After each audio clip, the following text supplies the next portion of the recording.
The march begins. Forgotten soldiers, broken promises, they were promised honor.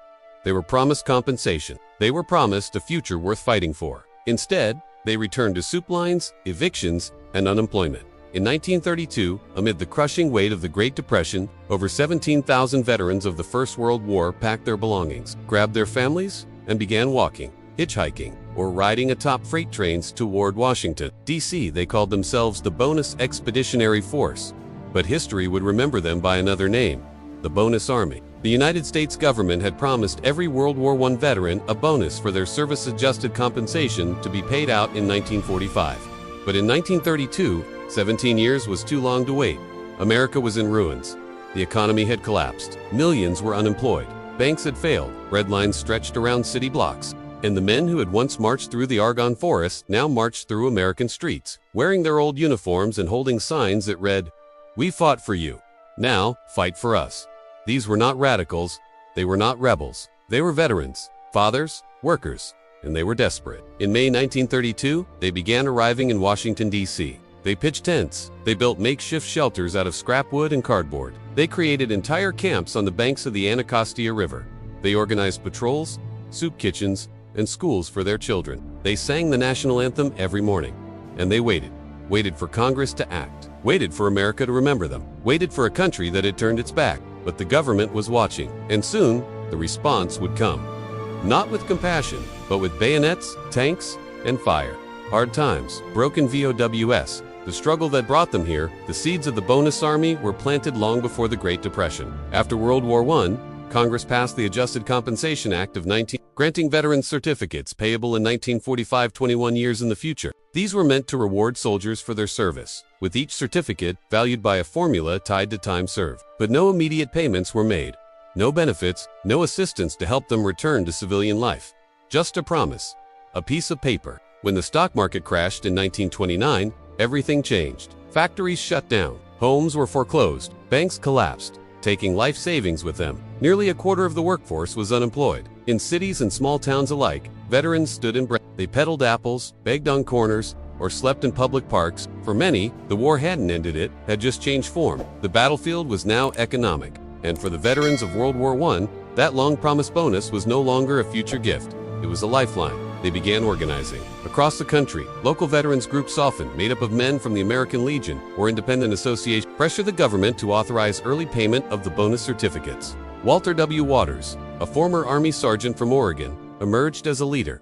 He was young, charismatic, and he believed that if veterans marched peacefully to Washington and camped there as a unified force, the government would listen. And so, they did. By May 1932, Waters and a small band of veterans boarded trains heading east. Along the way, others joined, some hungry, some barefoot, some with families in tow. By the time they reached Washington, their numbers had swelled into the thousands. The Bonus Army had arrived. They would not leave quietly. A city of tents, building a new America on the Anacostia. The government thought the Bonus Army would cause trouble. But what they built was a city. On the muddy flats of the Anacostia River, across from the gleaming monuments of Washington, D.C., the veterans began to construct a community. They called it Camp Marks, named after a sympathetic local commander who helped coordinate supplies. It quickly became the largest Hooverville in America. They erected tents and wood shacks. They dug latrines. They elected leaders, created a police force, and enforced strict rules.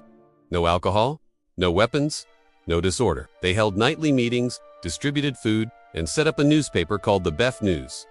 Children ran between shacks. Campfires burned at night. Veterans shared stories of France, of Verdun, of lost limbs and lost jobs.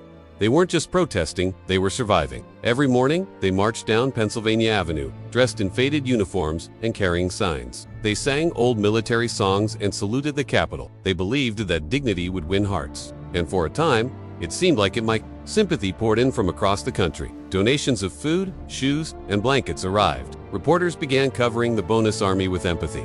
Some congressmen visited the camps. Even the chief of police, Pelham Glassforda, former cavalry officer, treated the veterans with respect. But higher powers were growing uneasy. President Herbert Hoover saw them not as patriots, but as potential in backrooms. Military officials warned that the situation could spiral into revolution. In July 1932, the U.S. Senate debated the Patman Bill legislation to pay the bonuses early. Thousands of veterans gathered outside. They waited and watched. And when the bill failed to pass, A cry of despair rose through the streets. But still they stayed. They had nowhere else to go. The Patman Bill fails.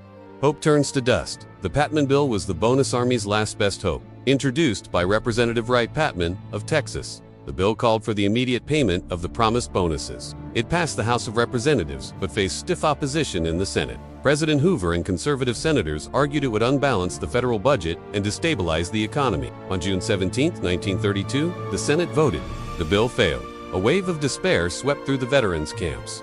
Some cried, some stood in stunned silence. Others erupted in chants of "vote them out" and "we'll stay."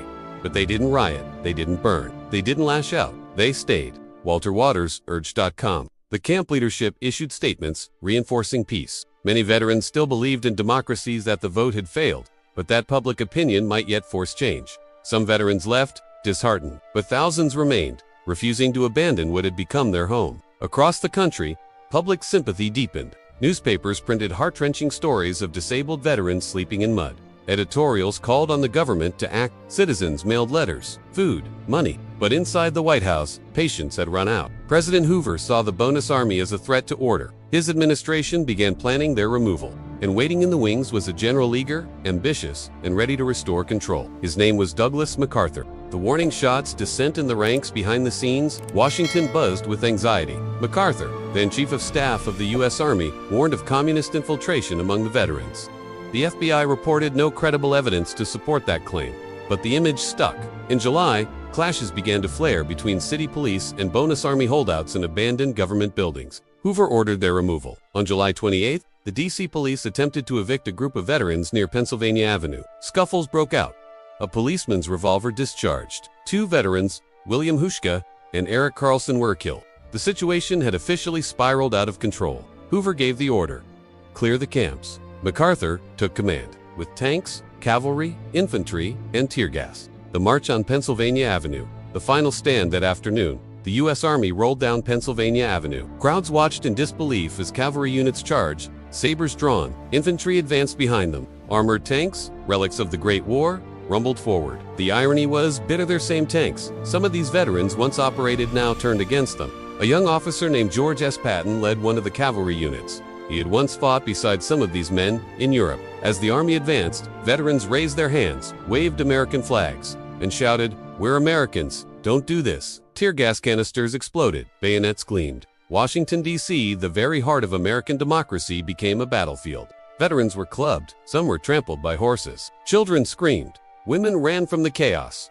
Fires broke out. The makeshift shelters collapsed in flame. By nightfall, the Bonus Army had been driven from the city, but the worst was yet to come: the bayonet and the flame.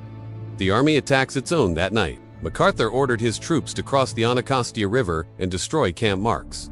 He ignored Hoover's instruction to halt. The final refuge of the Bonus Army was wiped out. Soldiers lit fires to tents and shelters. The night sky glowed orange. Veterans grabbed what little they could: blankets, food, medals, and fled. Some were beaten, others choked on gas. 2 infants died from tear gas exposure. The country watched in horror. Headlines the next day screamed, "US Army rout, bonus marchers." Veterans gassed in Capitol streets. The public backlash was immediate and fierce. Letters poured into newspapers. Editorials condemned the government. Political cartoonists portrayed Uncle Sam turning his bayonet on his children. Hoover's popularity, already in decline, plummeted. Outrage and reckoning. America responds to the Bonus Massacre. The assault on the Bonus Army shocked the nation. What was intended as a show of strength became a symbol of cruelty. Public opinion turned. Hoover's re-election campaign was crippled. In November 1932, Franklin D. Roosevelt won in a landslide. Though Roosevelt opposed immediate bonus payments, he treated the veterans with more empathy. He offered them work in the Civilian Conservation Corps. He refused to use the military against future protests. In 1936, despite Roosevelt's veto, Congress overwhelmingly passed a bill granting the bonuses early. The veto was overridden. The Bonus Army's mission, though crushed in flame and steel, had ultimately succeeded. Their suffering forced America to confront the way it treated those who served. Legacy of ashes. The Bonus Army's lasting impact. The Bonus Army left behind more than ashes. It left behind a legacy, a warning, a cry for justice. Their march helped shape how veterans are treated in America. It gave birth to future legislation. It awakened a national conscience. And it showed that even in democracy, the powerful sometimes need reminding. Promises made must be kept. The Bonus Army did not vanish in flame. It endured in memory. in documentaries, in history books, in every veteran who dared to speak up, and in every American who believes protest is not disloyalty but the highest form of patriotism. The story of the Bonus Army is one of loyalty, betrayed, of hope. It's a testament to the men who marched, not for glory, but for dignity. They came to Washington not to destroy, but to remind a nation of its promise. And though they were met with fire and steel, their story would ignite a movement. Because history doesn't just remember the victors, it remembers the voices that refuse to be silenced.